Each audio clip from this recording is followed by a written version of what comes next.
नमस्कार। स्वागत है आपका न्यूज़ लॉन्चर पर। मैं हूं अशोक वानखड़े, लेकर आया हूं आपके लिए एक विशेष कार्यक्रम। बिहार विधानसभा चुनाव, आपसी मतभेद और वक्फ संशोधन बिल 2025। ये ऐसा कॉकटेल हो गया कि बिहार की राजनीति में एकदम आग लग गई। वक्फ बिल मुस्लिम समाज के हितों के लिए है, ये सभी कह रहे हैं, खासकर एनडीए के गठबंधन दल, जिसमें जनता दल यूनाइटेड भी है, एलजेपी भी है। लेकिन ये बता नहीं पा रहे हैं कि इस बिल से मुसलमानों का भला कहां से होगा। ये कह रहे हैं कि गरीबों को, पिछड़ों को, मुस्लिम समाज में दबे कुचलों को ये बिल ताकत देगा। कहां से ताकत देगा, कैसी ताकत देगा, इसके बारे में कोई बोलने को तैयार नहीं। और जब जनता दल यूनाइटेड ने, जिसका एक सेक्युलर फेस हुआ करता था, और नीतीश कुमार तो सेक्युलरिज्म के लिए जाने जाते थे, जब उन्होंने इस बिल का समर्थन किया तो 1 दर्जन के आसपास मुस्लिम नेताओं ने, जो बड़े पद पे थे, कुछ एमएलसी थे, उन्होंने पार्टी से किनारा कर दिया। बड़ी अपनी इमेज ठीक करने के चक्कर में जनता दल यूनाइटेड ने एक पत्रकार वार्ता बुलाई, लेकिन उस वार्ता में भी नेता भागते हुए नजर आए। ये फिर हमने कहानी करी। तो जब जनता दल यूनाइटेड बुरी तरह से मार खा रहा हो, नीतीश कुमार घर से बाहर नहीं निकल रहे हो, और बार बार जनता दल यूनाइटेड के नेता यही कह रहे हैं कि अभी तक बिहार में मुस्लिमों के लिए अच्छा काम किया नीतीश जी ने, तो आप नीतीश जी को गलत मत समझिए। मुस्लिम समाज भी मान रहा है कि नीतीश ने बहुत अच्छा काम किया, लेकिन सारे किए हुए काम पे इस वक्फ संशोधन बिल पर समर्थन देकर भाजपा का उन्होंने अपने पैरों पे कुल्हाड़ी मारी। जब फिर स्थिति इतनी बढ़िया हो, लूज बॉल हो, तो फिर कोई भी विपक्ष छक्का तो मारेगा।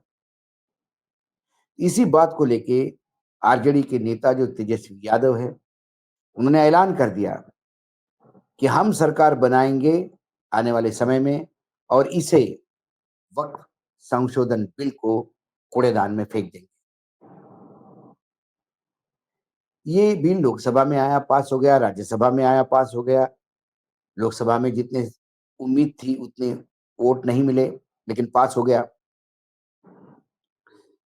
फिर जब इंडिया इंडिया गठबंधन की बात है, तो वहां तो कांग्रेस के नेता हो, आम आदमी पार्टी के भी नेता हो, ये तमाम लोग सीधा कोर्ट में रिट पिटीशन फाइल कर चुके हैं। ये मामला लगता है संविधान पीठ के सामने जाएगा। ये बिल संवैधानिक है, असंवैधानिक है, इस पे चर्चा होगी। लेकिन कुल मिलाकर जब भी कोई इस बिल के बारे में बोलता है, तो बहुत जोर जोर की ऊंची आवाज में बोलता है कि मुसलमानों के लिए, उनके उनके अच्छे उज्जवल भविष्य के लिए है। लेकिन कैसे, ये कोई बता नहीं पाता। तेजस्वी यादव ने कहा कि बीजेपी चुनाव तक नीतीश कुमार के अपने साथ रखेगी, उसके बाद उनका क्या होगा, यह हम बिहार अच्छी तरह से जानते हैं, बिहार की जनता।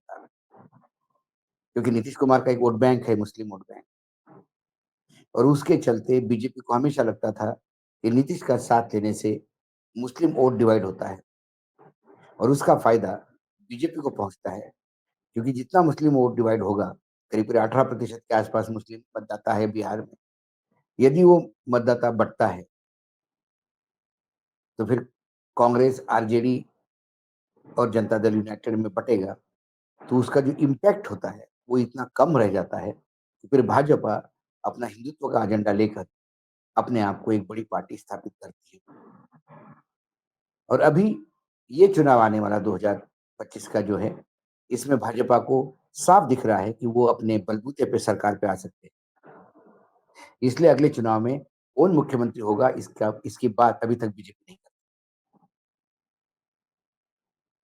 तेजस्वी यादव ने कहा कि भाजपा के लोग 100% संविधान के विरोधी है। वे लोग हमेशा विभिन्न वर्गों को निशाना बनाते हुए संविधान पर कुठाराघात करते रहते हैं। उन्होंने कहा कि वक्फ संशोधन बिल संविधान विरोधी है। समय-समय पर भाजपा की इस सरकार के इस तरह के प्रयास करती रहेगी, जिससे लोगों का ध्यान वास्तविक मुद्दों से हटेगा। गरीबी, बेरोजगारी, महंगाई, पलायन, शिक्षा, स्वास्थ्य की जो व्यवस्था है, कानून व्यवस्था, इसकी जो दुर्गति हो रही है, इस पे लोगों की नज़र नहीं जाए, इसलिए वो ध्रुवीकरण का खेल खेलते रहते हैं और उसी में वो लगातार कामयाब होते हुए दिखाई देते हैं। अब जनता दल यूनाइटेड में करीब-करीब जेडीयू के जो 5 बड़े नेता हैं, और वैसे तो रिपोर्ट 1 दर्जन के आसपास लोगों की है कि जो ये पार्टी छोड़ के चले गए, और उन्होंने कहा कि हमारे पीठ में छुरा घोंपा है नीतीश जी ने इस बिल को पास करके थे।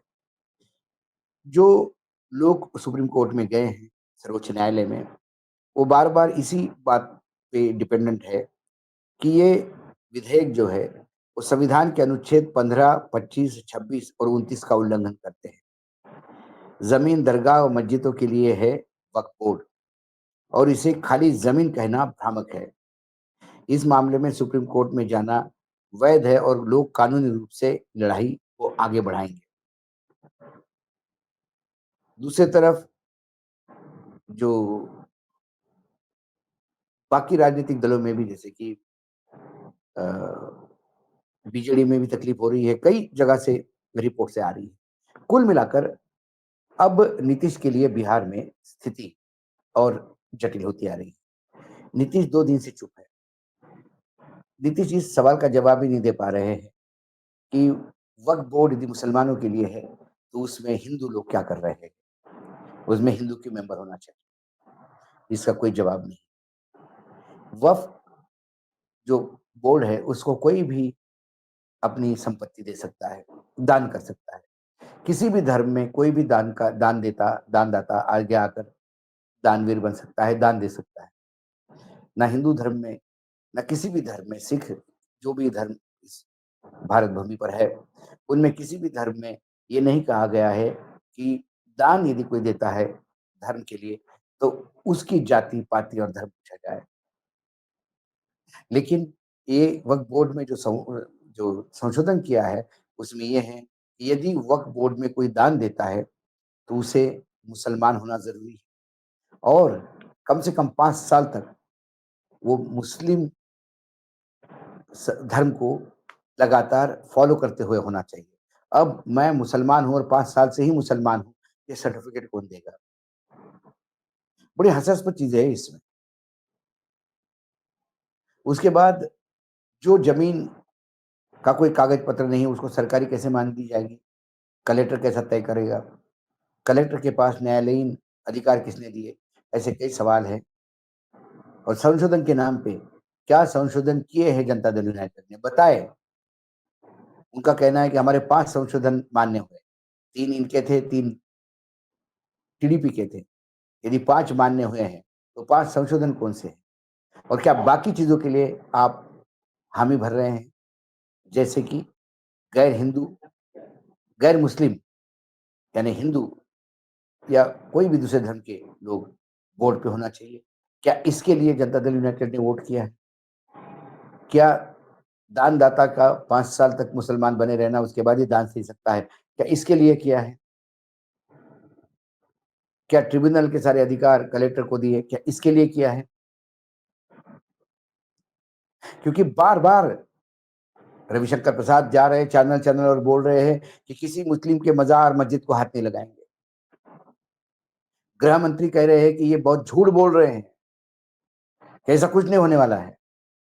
और दूसरी तरफ योगी आदित्यनाथ ने ऐलान कर दिया है कि मैंने कलेक्टर को आदेश दिए हैं, सारे वक्फ बोर्ड की प्रॉपर्टी को चेक करो, और जिसके कागज़ नहीं है, उसको राजसात करो, या वो सरकारी ज़मीन पे है ये मान।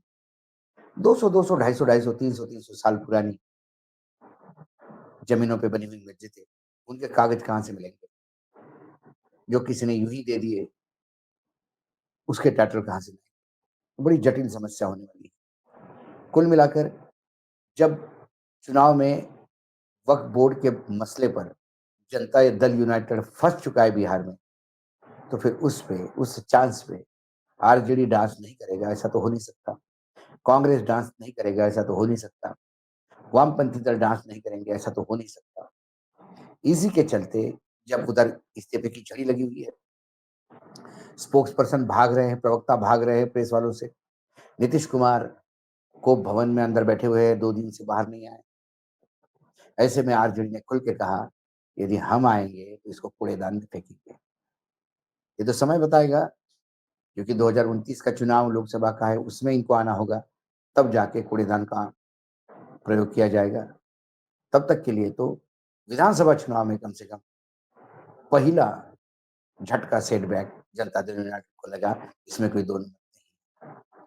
अब इतना ही, फिर आता हूँ किसी विषय के साथ, तब तक के लिए नमस्कार। देखते रहिएगा न्यूज लॉन्चर।